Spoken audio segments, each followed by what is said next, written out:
दार उघड बये, दार उघड.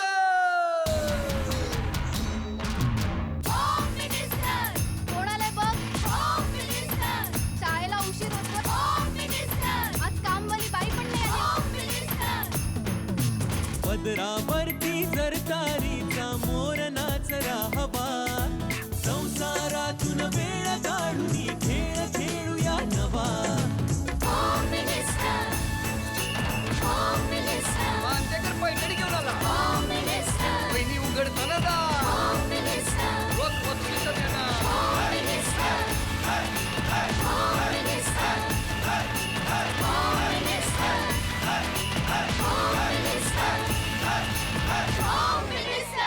नमस्कार. होम मिनिस्टरमध्ये मी आदेश बांदेकर आपणा सगळ्यांचं मनापासून स्वागत करतो.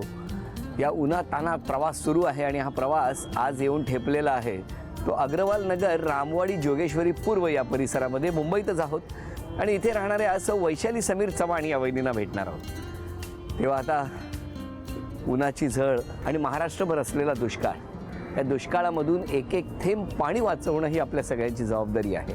पाणी वाचूया आणि आपण एक संकल्प सोडलेलाच आहे की रोज किमान एक झाड लावूया आणि सगळ्यांनीच जर झाडं लावली तर सगळीकडे हिरवळ प्रस्थापित होईल, छान सावली मिळेल आणि त्याचबरोबर पर्यावरणाचा समतोल आपल्याला राखता येईल.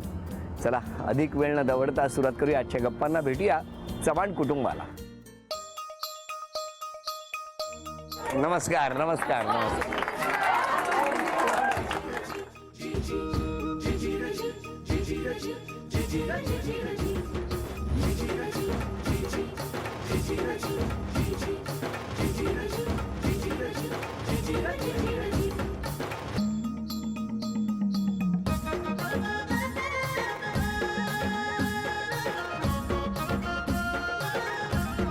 घ्या उखाणा. आकाशात उडतो पक्ष्यांचा थवा, समीर रावांचं नाव घ्यायला उखाणा कशाला हवा. अरे वा, ओळख करून द्या. हे माझे मिस्टर, नमस्कार. हा माझा मुलगा, बर. ही माझी छोटी नणंद, नमस्कार. ही माझी मोठी नणंद, नमस्कार. ही माझी सासूबाई, नमस्कार. ही माझी भावाची मुलगी, नमस्कार. ही माझी मम्मी, नमस्कार. ते माझे पप्पा, नमस्कार. ही माझी भाची, नमस्कार. आणि ते हे आमचे सगळे शेजारी नमस्कार. आणि मावशी नमस्कार. आणि हा आमचा सगळा अग्रवाल परिवार. हो नमस्कार. हा नमस्कार. मावशीची ओळख नाही करून दिली, हे डोळे मोठे केले होते. नमस्कार सगळ्यांना. नमस्कार नमस्कार. सुरुवात करूया आजच्या गप्पांना. ऋषीमुनींच्या आश्रमात शकुंतलेचं माहेर, शैलेंद्ररावांनी केला मला पैठणीचा आहे. रामवाडीतून जोगेश्वरी स्टेशनला जायला लागते रिक्षा. पैठणी मला नाही मिळाली तर मी सर्वांना करेन शिक्षा. नमस्कार. नमस्कार. नमस्कार.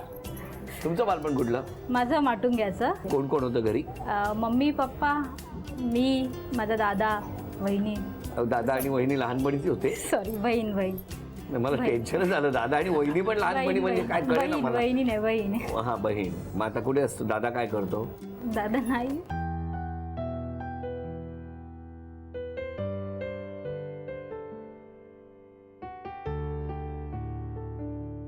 गेल्या ऑगस्टमध्ये वारला होता. आउट ऑफ इंडिया होता, म्हणजे कामानिमित्त गेला होता. तर तिथेच अटॅक आला. हो त्यातच. बरं बरं. 11 ऑगस्ट. 11 ऑगस्टला. आणि बहीण? बहीण आहे, छोटी आहे. ती असते वाशीला असते. बहीण वाशीला असते. बरोबर. एकदम छान कुटुंब लहानपणी. खूप खूप. बाबा काय करायचे? आमचं ऊसाच्या रसाचं दुकान होतं. ऊसाच्या रसाचं दुकान होतं. मग आता नाही आहे, म्हणजे भाड्याने होतं ना ते. आता मग दादा सगळा सेटल झाल्यावरती बंद केलेलं आम्ही. ते पप्पांना नव्हतं होत. दादा इंजिनियर होता माझा ना. तुम्ही प्यालेत का ऊसाचा रस यांच्याकडे? हो, बरंच वेळा. छान, उत्तम. ऊसाचा रस खूप छान होता आमचा ऊसाचा. क्वालिटी उसाचा रस का असतो यांच्याकडे. बरं, मला सांगा की मग गावी वगैरे जायचं तुम्ही? गावच्या बाजार वगैरे भरतो, कधी गेला होता? हो, 9वीला होती तेव्हा मामीबरोबर, म्हणजे मामीबरोबर आम्ही नेहमीच बाजारात जायचो. कारण की मामी अशी घेऊन जायची. आमची मोठी मामी खूप प्रेमळ माझी, तर ती घेऊन जायची आम्हाला. आणि एकदा 9वी 8वीची परीक्षा संपून 9वीला गेलेली तेव्हा मामीबरोबर गेली. मामी मला बोलत होती की तुम्ही काहीतरी खाऊन घ्या. पण मी म्हटलं नको, मला नको, आपण असंच जाऊया, मला तिथे भेळ द्या. तर मामी कुठे? बाजारात भेळ. गावाला भेळ अशी. आजोळ माझं पुण्याला आहे ना तिथे. तर तिथे भेळ छान मिळते म्हणून म्हटलं भेळ खाऊया आपण. म्हणून मामी बोलली ठीक आहे. मग मामी सामान घेत होती आणि मामी भाजी घेते आणि मी अशी ठाणकण पाठी पडलेली. पाठी सांगतात, मामीला आवाज देऊन सांगतात, अरे पोरगी पडली पोरगी पडली. मग काय भेळ भेळ बघून पडला? ऊन अच्छा अच्छा, मे उन्हामुळे महिन्याचं. उन्हामुळे ओ चक्कर आली चक्कर तुम्हाला? आली आणि पडली मग मागे. मग कधी लगेच नॉर्मल झालात ना? नाही म्हणजे मला घरी माझा मामा बाजारातच राहायचा, छोटा मामा, त्याच्या घरी आणून झोपवलं. पण तेव्हा डोक्यावर डोक्याला आपटलेलं लागलं नव्हतं पण मग मामा परत उन्हाचा हो, त्रास होतो, आता पण त्रास होतो. तेव्हापासून नीट वागताना पण म्हणजे काहीतरी थोडंसं खाऊन मध्ये निघते. मध्ये थोडंसं काय काय काय ते मध्ये मध्ये थोडं अबनॉर्मल वागते ती तसं. कशामुळे? त्याचा परिणामच आहे म्हणजे लहानपणापासून तो. पडली आता पण म्हणून उन्हातून वगैरे बाहेर पडली की असं. घरी आल्याच्या नंतर थोडा वेळ जरा ती मध्ये असं डिस्टर्ब असते. जसं तुम्ही म्हणा की डोक्यावर पडल्याचा हो मी काय बघा नाही, मी साधं विचारलं की तुम्हाला. तुम्ही बोलताय ते तुमच्या मनाचं सांगताय. मी बोललो का हो? नाही तुम्ही नाही आता विषय काढला की ते हो, तेव्हापासून तेव्हापासून ठीक तुम्ही आहात काहीतरी ना, तेव्हापासून ठीक आहात ना. म्हणून म्हटलं की कधी कधी असं एक होतं problem. मिनिट थांबा. कोण बोललो सांगा मला? हेच बोलले, ह्यांच्या मनातच येते. मी तुम्ही काय बोललो त्रास बोललात. नाही? मी नाही ना बोललो. नाही. हो, तुम्ही तर जाल साहेब, मला राहायचं या घरात. आता बालपण केलं जोगेश्वरीत, आता पुढच्या वर्षी पण काढायची आहेत मला. ते त्यांच्या आपलं- मनाचं बोलताय. हो ना, मी आपलं साधं विचारलं, तुम्ही डोक्यावर पडलात एवढंच विचारलं. हो की नाही? लागलं नाही ना? लागलं का नाही विचारलं एवढं होतं. त्यांना विचारलं. नव्हतं काय उगाच बोलायचं. आपलं माझ्यावर ढकलून मोकळे झाले लगेच. तुम्ही कधी पडला नाहीत ना असे? कुठे पण एकदाच पडलो हा. इच्छा प्रेमात 2007 मध्ये, आणि मग फायनली लग्नच केलं. मग नंतर तेव्हापासून पडलो नाही कुठे. कसं काय ते? अं, आता पडला Actually, सांगा. ही म्हणजे माझ्या मावस बहिणीची माझी जी आहे ही तपस्या, तर तिची ही शाळेतली मैत्रीण, बालमैत्रीण आहे. बर. तर माझा आजोळ माटून गेला आणि ही पण राहायला माटून गेला. तेव्हा आमची म्हणजे ओळख झाली 2006च्या दरम्यान, आणि नंतर ओळखीचं रूपांतर प्रेमात. नाही नाही, पण नंतर कशी लग्न. ओळख भेट कुठे झाली तुमची पहिल्या? नाही, लहानपणापासून ओळखत होतं असं. या ना. हा, कारण की म्हणजे आमचं ते घर असं तोंड दोघींचं ओळख जवळ होती. होतं ना, म्हणजे 2-3 बिल्डिंग सोडूनच त्यांचं आजोळ आहे. बरोबर. तर त्यांचं येणं जाणं होतं, पण असं प्रेमात नाही, असं म्हणजे काही नव्हता, विचार नव्हता आधीच. तुमचा नव्हता नाही, विचार. माझा मग नव्हता. मग विचार कधी तुम्हाला अंदाज कधी आला हे खूप आजोळी येत आहेत म्हणून? नाही अंदाज नाही आला. असंच ह्यांनीच सांगितलं तिला. म्हणजे हिच्या मार्फतच मी हिला तुम्ही विचारलं. यांना पहिल्यांदा कधी बघितलं होतं? म्हणजे लहानपणी पाहिलं होतं, पण नंतर जेव्हा म्हणजे ती काय म्हणतात ते एकदम अट्रॅक्टिव्ह जेव्हा दिसायला लागली हे काय हा, लहानपणी जनरली तर आपण कसं असतो म्हणजे तेवढं अट्रॅक्टिव्ह नसतं, पण एका एजमध्ये आल्यानंतर नंतर वाटतं कोणाबद्दल एक अपील असतं, तसं वाटलं. तेव्हा मी हिच्या मार्फत, माझ्या बहिणी मार्फत हिला म्हणजे कधी साधारण वर्ष 2006 6 मध्ये तुम्ही त्यांना सांगितलं. मग काय त्यांनी तुम्ही निरोप घेऊन गेला? हो. तुमचं काय कुरिअरचं बिझनेस मेसेंजरचं काम केलं का? मग तेव्हा मोबाईल नव्हते जास्त ना. अच्छा, मग तुम्ही त्यांच्याकडे निरोप दिला हो, की मला ही आवडते असं त्यांना हां. सांगितलं. मग त्यांनी तुमच्यापर्यंत निरोप पाठवला. मग तुमची काय प्रतिक्रिया होती? नाही, इनिशियल स्टेजला मी असं काही लव्ह मॅरेज करणार वगैरे असं काही नव्हतं माझ्या डोक्यात. हा, मग कारण की म्हणजे असं नव्हतं. मग नंतर हळूहळू काय? वाटत गेलं असं थोडं. का म्हणजे कशामुळे? नाही असं का म्हणजे नाही, ज्या दिवशी हा पहिला निरोप आला त्यानंतर तुम्ही लगेच काय त्याला प्रत्युत्तर काय होतं तुमचं? म्हटलं तिला म्हटलेलं मी की ते वेडी आहेस काय, हे काय मी नाहीच करणार हे सगळं. हा? असं काही माझ्याने होणार नाही, मी नाही काही करणार. असं बोलला. मग नंतर पुढचा प्रयत्न त्यांनी परत कधी केला? त्यांनी परत केला 1-2 महिन्यानंतर परत तिला विचारून. मग ती परत बोलली, अरे तो सिरियस आहे असं वगैरे. सिरियस झाले होते तेव्हापर्यंत? हो, हा, आणि तेव्हा मग? सिरियस झालेले. मग तुम्ही दोघे एकमेकांशी बोललात कधी? नाही, मध्ये मध्ये मग फोन करायचे ते नंतर आमच्या ऑफिसची meetings लँडलाईन होत गेल्या. वगैरे अशा. एकदा मग म्हणजे meeting भेटायला थोडं- तयार थोडंसं- झाली ती. मी एकदा भेटायला तयार झाली, मग रेग्युलर त्यानंतर असं- मीटिंग होत अशा गेल्या. भेट- मग नंतर होकार कधी दिला यांनी? होकार मी जरा वेळ लावला. जुलैमध्ये दिला. पहिलं फ्रेंडशिपसाठी तयार झाली, नंतर मग तिलाच हळू- कळलं नाही की काय कधी ते. प्रेमात. प्रेमात पडले. हो, बरोबर. तुमच्या घरी कधी कळलं? मी लग्न करणार हे मी माझ्या लग्नाच्या आदल्या दिवशी सांगितलं. म्हणजे लग्नाच्या आदल्या दिवशी 30 ऑक्टोबर 2007ला मी सांगितलं. म्हणजे रात्री आमची मीटिंग झाली घरी, ह्याच घरात. तेव्हा मी सांगितलं की मला लग्न करायचं आणि मी उद्याचीच तारीख घेतली कोर्टाकडून. तर मला हे लग्न करायचंच आहे. हिच्या घरचे तयार नव्हते कुठल्याच परिस्थितीत. आणि 31 तारखेला जे लग्न होतं ते एकदम म्हणजे काय म्हणतात ते तणावपूर्ण सिच्युएशन अशी होती एवढी की म्हणजे फिल्मी स्टाईलने लग्न झालं, प्रॉपर फिल्मी स्टाईलनी. माझे 2-4 मित्र होते आणि हिच्याकडून हिची एक मैत्रीण एकच होती मैत्रीण होती, ऑफिसची. ऑफिसची होती आणि माझी. ती बरं आधी- 1 मिनिट, तेव्हा तुम्ही कुठे होता? नाही ती नंतर सर्वात महत्वाचा मुद्दा म्हणजे ही तारीख जेव्हा आली, सगळं झालं, तेव्हा ते नामनिराळे राहिले. पिक्चरमध्ये कुठेच नाही. आपल्याला काय 15 माहीतच दिवस नाही.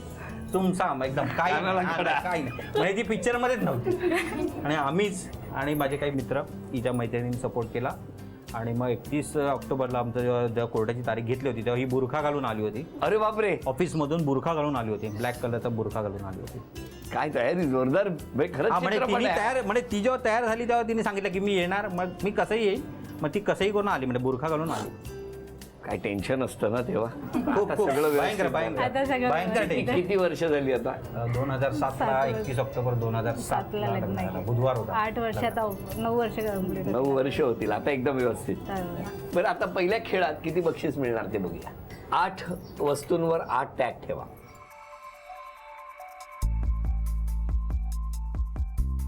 ₹1 मिळाला तर 4 वस्तू तुम्हाला, 4 संधी आहेत. सगळ्यांची मदत घेऊ शकता. हे आता सगळ्यांना पाठ झालेलं आहे. वेळ सुरू झाली, द्या. अभिनंदन, ₹1. काय झालं? लग्न कोर्टात झालं ना? आहे. वेळ चांगली. आता पुढच्या 3 वस्तू पाहिजे त्या घ्या. घ्या, त्याच्यावरचा टॅग द्या ना. घ्या. ₹500, ₹10 आणि ₹100. ₹611 बक्षीस सुद्धा तुम्हाला मिळालं. Thank you. आणि या 4 वस्तूही मिळाल्या. Thank मैत्रीण तुम्ही का? तुम्ही इथे या, तुम्ही तिकडे थांबा. काय नाव तुमचं? बघा किशोर केला कुठे राहता तुम्ही? इथेच शेजारी यांच्या. कुठलाही यांनी आरोप केला तर तुम्ही खोडून काढणार? नक्कीच. पहिला आरोप कोण करणार? सासूबाई. मला नाही चहा साखर नाही घालू देते जीवन. काय हो? त्यांना बरं नसतं, शुगर आहे, तिला त्यांची काळजी आहे ना, म्हणून ती सांगते नको, तिला अजून त्यांनी हवंय त्या. जेव्हा रागवते म्हणजे मुलाला म्हणा किंवा काय असं घरी झालं तर खूप मोठ्याने ओरडते. ते दीदीने एवढ्या मोठ्याने ओरडू नये असं मला वाटतं. म्हणजे त्याचा त्रास तिला पण होईल ना, म्हणून. बाकी काय राग नाही. आल्यावर माणसाला कळत नाही ना आपला आवाज छोटा आहे की मोठा आहे. तर तिचा आवाज जरा थोड्यात निघत असेल. पण तुमच्या दोघींमध्ये कोणाचा आवाज मोठा आहे? कॉम्पिटिशन केलं पाहिजे. कॉम्पिटिशन. मला तर वाटतं माझंच असेल. पण आज जरा कमी झालाय. तिचा आवाज तुम्हाला बघू. मला काय माझ्यापर्यंत तिचा आवाज येत नाही, असं वाटत नाही तिचा आवाज मोठा आहे. त्या टोकाला राहतात आवाज कसं जाणार? आवाज त्या टोकाला आजूबाजूला राहतात त्यांना विचारू शकता तुम्ही. बरं, एक मिनिट, तुम्ही कुठे राहता? नाही, आम्ही येतो तेव्हा ऐकतो ना. नाही, तुम्ही आम्ही विक्रोळीला राहतो. तुम्ही? विक्रोळीला. विक्रोळी. बरं, दोघी बघितलं. त्यांना विक्रोळी पर्यंत मला आवाज त्यांना इथपर्यंत ऐकायला येत नाही, माझं कधीच ऐकत पण या नाही. दोघींना विक्रोळीला. बघा ना. मिस्टरांकडे द्या. माझी अशी तक्रार आहे की ती प्रश्न खूप विचारते. म्हणजे बाहेर निघताना किंवा इथे तिथे प्रश्न खूप विचारते. त्या निमित्तानं तू बोलशील ना, काही बोलत नाही म्हणजे तिला वाटतं हे विचारल्यावर तू उत्तर देशील, म्हणून ती सारखी तुला प्रश्न विचारते. बरोबर आहे ना? मला काय विचारता? नाही काय मी कमी बोलतो त्याचं कारण असं आहे की जास्त बोलल्याने वाद होतात, म्हणून मी कमी बोलतो. अरे प्रत्येक वेळेस ती वादच करेल असं कसं? ती चांगलं पण तुला विचारत असेल ना, तेव्हा तू चांगलं उत्तर दे. बोला. देतो ना मीच उत्तर देतो. ती विचारते आणि मी उत्तरच देतो, बाकी काही बोलत नाही वाढेल मी. तिच्या प्रश्नांनी, आहे की नाही? हा? तिचं त्याचं ज्ञान वाढेल ना, ती प्रश्न विचारत राहील तर. नाही, ह्यांचं ज्ञान वाढावं म्हणून हे प्रश्न विचारतात. हो. असेल. आणि तुम्ही उत्तर देतच नाही. नाही देतो, मी बोलत नाही असं नाही. मी जास्त मुलाची बोलतो, बाकी हिच्याशी कमी, आईशी म्हणजे कमीच बोलतो. लग्नाच्या आधी बरं उसाचा रस्त्याच्या दुकानावर. लग्नाच्या आधी नाही पाहिलाय त्यांनी नाही कधी नाही उसाचा. नाही. नाही लग्नानंतर फुकट प्यायला. लग्नानंतरच त्यांना बरं बरं बरं. आता तुमचं काय म्हणणं आहे या सगळ्या आरोपांवर? पहिला तर आईची शुगर आहे, त्यामुळे मी त्यांचं तर नाहीच करू शकत. त्यामुळे मी म्हणजे माफी मागते, पण माझ्या हातात नाही येते की मी त्यांना परमिशन स्वतःहून देऊ शकते. कारण की चहा पिया, जेव्हा डॉक्टर सांगतील की आता तुम्ही दिवसातून 1 चहा पिऊ शकतात, तेव्हा मी देईल त्यांना परमिशन चहा प्यायची. बरोबर. आणि ओरडायचं तर माझा मुलगा एवढा मस्तीखोर आहे ना, त्यामुळे ते ओरडावं लागतो. तो म्हणजे बाबांवर गेलाय, बाबा ऐकत नाही म्हणून तो पण नाही ऐकत, असं आहे. त्यामुळे त्याला या सगळ्याला जबाबदार कोण? बाबा. मग तो पण तसाच आहे, मग त्याला आणि जोरात आता मी काही बोलल्याशिवाय न तो करता ऐकतच सुद्धा माझं नाही. नाव आलं म्हणून मी बोलत नाही, पण तरी सुद्धा नावं सगळीकडे माझीच असतात. नाही म्हणजे न बोलता बरंच करता तुम्ही. बरं आता पुढच्या खेळात तुम्ही किती बक्षीस मिळवून देणार ते मला बघायचं आहे. किती धावपळ करणार, एक अक्षर देतो त्या अक्षरावरून वस्तू आणायच्या. प्रचंड उन्हाळा आहे, प्रचंड गरम होत आहे, पण तरी सुद्धा या घरातला तो आनंदाचा ओलावा देण्याचा सगळ्यांचा प्रयत्न सुरू आहे. बघूया या खेळात किती बक्षीस मिळवून देणार तुम्ही. वेळ 2 मिनिटाची. अक्षर आहे र. वेळ सुरू झाली. सांगा रवी सगळ्यांना. रवी घ्या आधी, ते वर्षाच्याच रवी असेल. रवी ठेवा. रवा रवा सांगा. रवा फ्रीजमध्ये असेल. फ्रीजमध्ये वरती बघा डोअरलाच असेल. पिशवी, छोटीशी रव्याची पिशवी असेल. मिळालं ना. रबर द्या, रबर.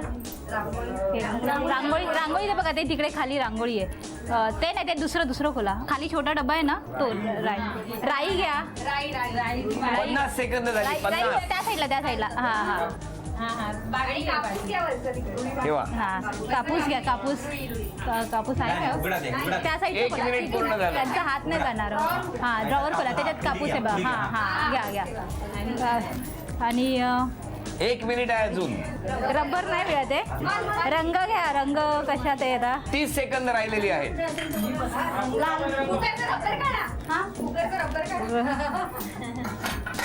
हा, रबर. रिंग.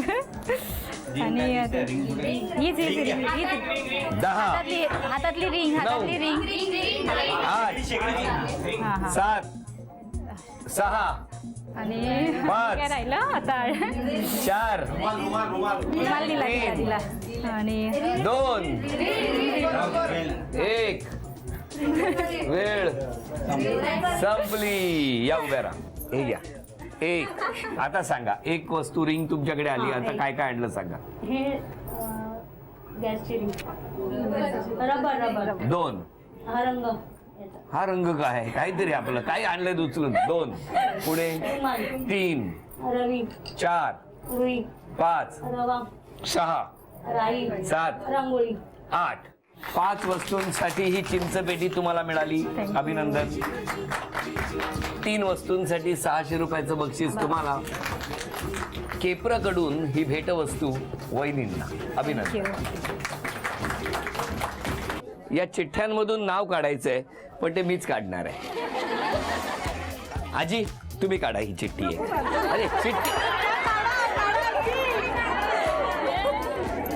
Very good. ही भेटवस्तू आजी तुमच्यासाठी.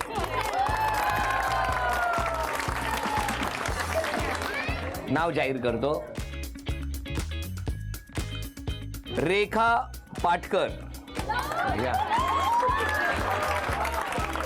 नाव सांगा तुमचं. रेखा पाठक. कुठे राहता तुम्ही? जोगेश्वरी ईस्ट. जोगेश्वरी ईस्ट. जी पा. हो ना. रामवाडीमध्ये जी. राहता. तुमची चिठ्ठी येईल असं कधी वाटलं नव्हतं ना? सर मुझे मराठी नहीं मराठी नहीं आती है, कोई प्रॉब्लम नहीं. आज ही आपका नाम अनाउंस होगा. ये जी. ऐसा कभी लगा नहीं था ना? नहीं. अभी अच्छा लग रहा है ना? हाँ? घबराहट हो रही है. आपको ठंडा लग रहा है, बाकी लोगों को गरम गरम लग रहा है. तुमचं स्वागत आहे. आम्ही टाळ्या वाजवून शुभेच्छा देतो. Thank you sir. कुछ गाना सुनाओ, लोरी सुनाओ. चंदा मामा कैले रहिया चह चह खोर अजरिया तर इन संग बिछोले रहिया लेके और चंदरिया की विंध्याचल से मैया जहिया आई हैं गौआ की ओर क्यों विंध्याचल से मैया जहिया आई हैं गौआ की ओर. झोपलं बाळ, झोपलं बाळ. टाळ्या वाजवून शुभेच्छा देवी आणि बघूया कोण जिंकणार पैठणी. खेळ खूप सोपा आहे. मध्ये एक दरवाजा आहे. त्या दरवाजाच्या अर्ध्या भागाला जाळी आहे, तर अर्धा भाग प्लेन आहे. इथून टाकलेला चेंडू जर जाळीवर जाऊन थांबला तर 1 गुण मिळणार, पण अलीकडच्या टप्प्यावरती जर चेंडू थांबला तर 2 गुण मिळणार. दोघींना 10 संधी. 10 संधीमध्ये दोघींपैकी ज्यांची गुणसंख्या जास्त होणार त्या ठरणार आजच्या भागातल्या होम मिनिस्टर, ज्यांना मिळणार आहे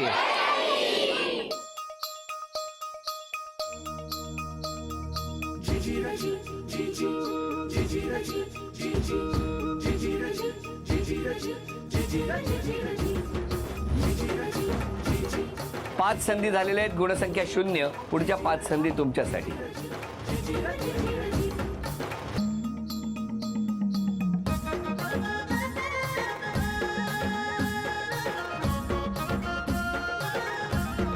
पाच संधी झाल्या आणि आता पुढच्या 5 संधी तुमच्यासाठी.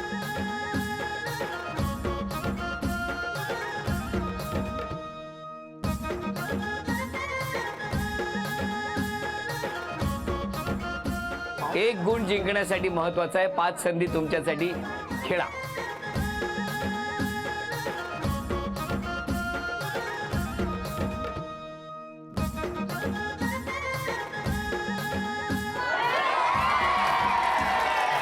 अभिनंदन, अभिनंदन, अभिनंदन. झी मराठीकडून ही भेटवस्तू तुझ्यासाठी. अभिनंदन. झी मराठीकडून ही भेटवस्तू तुमच्यासाठी. अभिनंदन. उपविजेत्या ठरल्या पाठक वहिनी, त्यांना झी मराठीकडून हे चांदीचं नाणं. अभिनंदन. आजच्या भागात होम मिनिस्टर ठरल्या चव्हाण वहिनी. चव्हाण वहिनींना तथास्तु पुणे कडून ही पैठणी.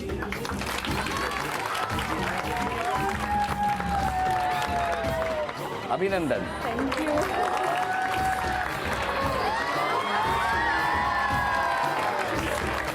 अग्रवाल नगर जोगेश्वरी या ठिकाणी रंगलेला हा आजचा भाग इथेच संपतो आहे. पुन्हा भेटूया अशीच एक पैठणी घेऊन होम मिनिस्टरच्या पुढच्या भागात. नमस्कार.